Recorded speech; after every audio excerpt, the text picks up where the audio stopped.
नमस्कार, आप देख रहे हैं क्लीन न्यूज यूपी और मैं हूं आपके साथ वैशाली वर्मा। जानेंगे उत्तर प्रदेश की 10 फटाफट बड़ी खबरें। इससे पहले आप न्यूज को किस जिले से देख रहे हैं हमें कमेंट के माध्यम से जरूर बताएं। योगी संग 47 मंत्री लेंगे शपथ, 22 मौजूदा मंत्रियों को नहीं मिलेगी मंत्रिमंडल में जगह। योगी आदित्यनाथ 25 मार्च वाली आज दोपहर यूपी के मुख्यमंत्री पद की शपथ लेंगे। यूपी में 35 साल बाद किसी पार्टी को लगातार दूसरी बार बहुमत मिला है। योगी आदित्यनाथ का शपथ ग्रहण समारोह लखनऊ के प्रधानमंत्री अटल बिहारी वाजपेयी इकाना स्टेडियम में होगा। समारोह में पीएम नरेंद्र मोदी, कई केंद्रीय मंत्री और बीजेपी शासित राज्यों के सीएम शामिल होंगे। इसके अलावा देश के बड़े उद्योगपतियों को निमंत्रण भेजा गया है। इतना ही नहीं, योगी आदित्यनाथ ने खुद फोन कर सपा संरक्षक मुलायम सिंह यादव, पूर्व सीएम अखिलेश यादव, बसपा प्रमुख मायावती के वो शपथ ग्रहण समारोह में शामिल होने का न्योता दिया है। इसके अलावा सोनिया गांधी, प्रियंका गांधी, राहुल गांधी को भी न्योता दिया गया है। यूपी और बिहार जाने वाली कई ट्रेनों के शेड्यूल में बदलाव। उत्तर प्रदेश रेलवे के मुताबिक झांसी और समस्तीपुर रेल मंडल पर चलने वाले नॉन इंटरलॉकिंग के कामों की वजह से एक ट्रेन अपने गंतव्य से पहले ही यात्रा समाप्त कर देगी, तो कुछ ट्रेनों के रूट में बदलाव किया गया है। इसके अलावा कई ट्रेनों को रास्ते में रोककर चलाया जाएगा।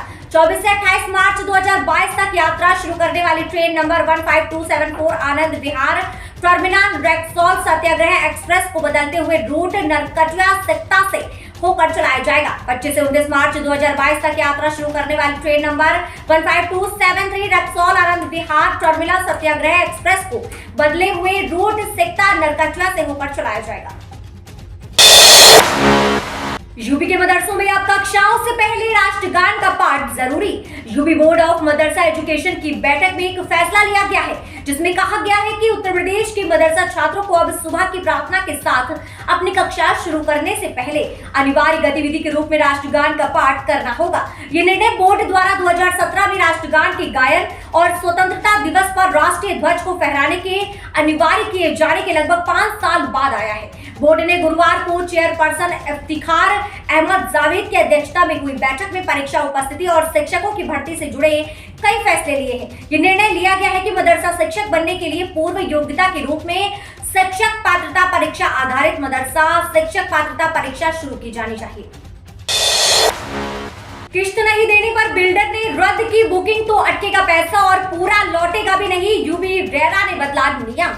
UP real estate regulatory authority ने उन परियोजनाओं की जांच के लिए एक समिति बनाने का फैसला किया है जो खरीदारों या आवंटियों द्वारा किस्तों का भुगतान न करने के चलते रुकी हुई है। आपको बता दें कि यूपी रेरा ने फैसला किया है कि अब अगर हाउस अलॉटी ने किस्तों की पेमेंट नहीं की तो प्रमोटर को ब्याज वसूलने या फिर अलॉटमेंट कैंसिल करने का अधिकार होगा। गौरतलब है कि यूपी रेरा के अधिकारियों के सामने हाल ही में आवंटन राशि अदा न करने का मुद्दा लाया गया था। ऐसे में 12 लंबित परियोजनाओं को पूरा करने के लिए एक समिति गठित की गई है, जिसकी बैठक में यूपी रेरा अध्यक्ष ने कहा गया है कि धारा 8 में इस तरह का प्रावधान है। आपको बता दें कि नियम के मुताबिक कई किस्तों का भुगतान न करने पर खरीदार का आवंटन रद्द हो सकता है। इसके अलावा उसे फ्लैट बुक करने के दौरान भुगतान किए गए पैसे को काट कर केवल मूल राशि वापस करनी होगी। CSJMU ने शुरू किया 78 रोजगार परक पाठ्यक्रम। अब कर्मकांड में कट सकेंगे डिप्लोमा, राज्य सरकार करेगी पूरी मदद। आपको बता दें कि छत्रपति शाहू जी महाराज विश्वविद्यालय में इस एकेडमिक सन में 78 रोजगार परक पाठ्यक्रम शुरू होने जा रहे हैं। इसके लिए गुरुवार को एक विद्या परिषद की बैठक हुई, जिसमें नए पाठ्यक्रम को शुरू करने पर विस्तार से चर्चा की गई। इस बैठक में कुलपति प्रोफेसर विनय कुमार पाठक की अध्यक्षता में हुई और सर्वसम्मति से नए पाठ्यक्रमों को शुरू करने का निर्णय लिया गया। बैठक में हुई चर्चा के बाद बनी सर्वसम्मति से हर के विभाग ने अपने स्तर पर नए सन की तैयारियां भी शुरू कर दी हैं। शुरू होने वाले सन से प्रस्तावित नए पाठ्यक्रमों में MA, diploma in electronical engineering और डिप्लोमा इन केमिकल इंजीनियरिंग आदि प्रमुख है। इसके अतिरिक्त दीनदयाल शोध केंद्र में भी 2 नए पाठ्यक्रम PG डिप्लोमा MA इन ज्योति विज्ञान की पढ़ाई होगी। गोंडा में विकास का खाका तैयार। विकास भवन में पूरे जिले के विकास का खाका तैयार। गांव का किया जाएगा विकास। गोंडा जिले में विकास भवन से ही किया जाता है। गांव का विकास का खाका तैयार किया जाता है। विकास के मुखिया, मुख्य विकास अधिकारी इस विकास भवन में बैठकर जिले के गांव के विकास की रूपरेखा तैयार करते हैं। मुख्य विकास अधिकारी शशांक त्रिपाठी ने बताया कि लोगों का ये कहना होता है, किसी भी अच्छे बुरे कार्य के लिए लोग पहले अपनी गर्दन को झांके, इसका मतलब होता है कि जब अपने में सुधार हो, अपने में विकास हो, तभी दूसरे को कहा जा सकता है। कुछ ऐसा ही कर दिखाया है जिले के मुख्य विकास अधिकारी शशांक त्रिपाठी ने। विकास भवन के सामने पार्क जो झाड़ी जंगलों में तब्दील रहता था, अब पार्क की सुंदरता देखने से ही बनता है। पार्क का पूरी तरह से सौंदर्यीकरण विकसित किया गया है। पार्क के अंदर और बाहर सेल्फी पॉइंट भी बनाया गया है, जहां लोग सेल्फी खींच रहे हैं। पार्क में लाइटिंग व्यवस्था सुंदरता में चार चांद लगा रहे हैं। पार्क के साथ ही विकास भवन में पूरी तरह से शीशे की तरह चमक रहा है।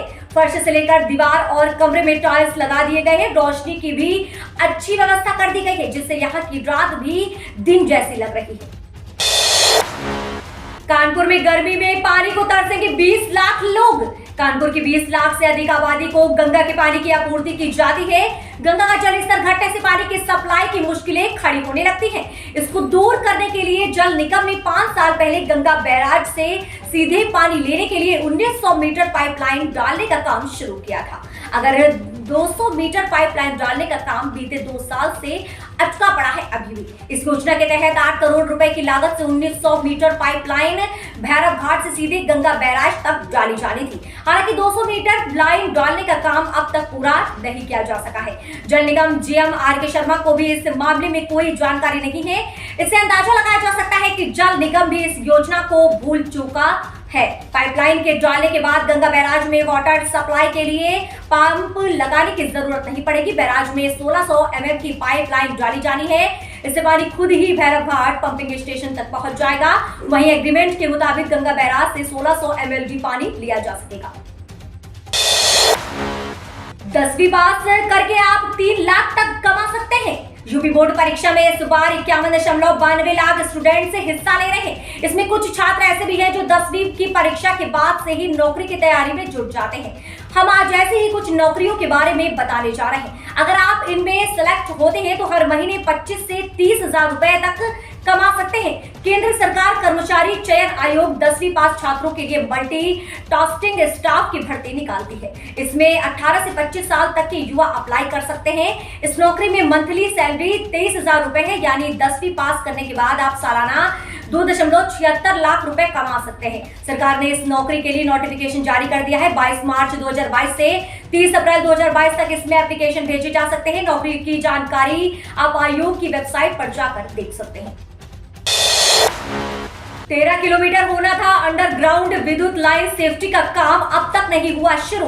जांच के आदेश। बुंदेलखंड के लिए सरकार कई विकास परियोजनाएं चलाती है, लेकिन अधिकारियों की लापरवाही से परियोजनाएं आखिर सांसें गिन रही हैं। इसी कारण आज भी बुंदेलखंड का बाधा क्षेत्र विकास से कोसों दूर है। अब बिजली विभाग के अधिकारियों द्वारा करोड़ों रुपए का घोटाला करने का मामला सामने आया है। पिछले 13 साल से विद्युत विभाग के अधिकारी 2 परियोजनाओं पर करीब 6 करोड़ रुपए डकार गए। मामले का खुलासा उस वक्त हुआ जब चित्रकूट धाम मंडल के आयुक्त दिनेश कुमार सिंह योजनाओं की प्रगति की समीक्षा कर रहे थे। आयुक्त ने सख्त रुख अपनाते हुए दोषी अधिकारियों के खिलाफ दंडात्मक कार्यवाही की संस्तुति की है। आयुक्त की कार्यवाही से बिजली विभाग के अधिकारियों की नींद उड़ गई है। आपको बता दें कि चित्रकूट धाम के आयुक्त दिनेश कुमार सिंह ने बताया, बांदा बहराइच हाईवे पर 1312 से 1318 किलोमीटर के बीच अंडरग्राउंड विद्युत लाइन की शिफ्टिंग होनी थी। अधिशासी अभियंता लोक निर्माण विभाग ने वर्ष 2009 में बांदा बहराइच राजमार्ग संख्या 13 किलोमीटर अंडरग्राउंड विद्युत लाइन की सेफ्टी के काम के लिए बिजली विभाग के अधिशासी अभियंता विद्युत वितरण खंड को धनराशि उपलब्ध कराई गई थी। कोरोना और लॉकडाउन ने छीन ली लोगों की नींद और चैन। बेहद चौंकाने वाले हैं आंकड़े।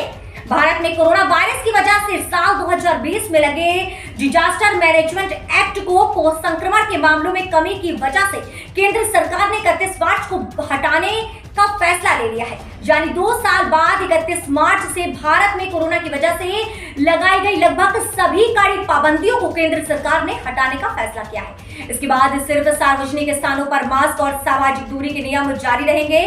कोरोना और उससे लगी पाबंदियों ने बीते 2 सालों में भारत समेत पूरे विश्व को पूरी तरह से प्रभावित कर दिया था। कई देशों के जीडीपी तो कोरोना की वजह से ध्वस्त हुई ही। कोरोना और पाबंदियों ने लोगों की नींद, चैन सब छीन लिया। इतना ही नहीं, कोरोना से लगी पाबंदियों ने लोगों को एहसास कराया कि वो अकेले हैं और चार दीवारी में बंद है। कोरोना महामारी और उसकी वजह से लगी पाबंदियों ने लोगों को मोबाइल फोन का आदी बना दिया और स्क्रीन टाइम ने लोगों की नींद या तो कम कर दी है या फिर नींद का समय खराब कर दिया। तो ये थी उत्तर प्रदेश की 10 फटाफट बड़ी खबरें। अगर न्यूज आपको पसंद आई हो तो वीडियो को लाइक शेयर करके और हमारे चैनल क्लीन न्यूज यूपी को सब्सक्राइब करके बेल आइकन को दबाना बिल्कुल ना भूलें।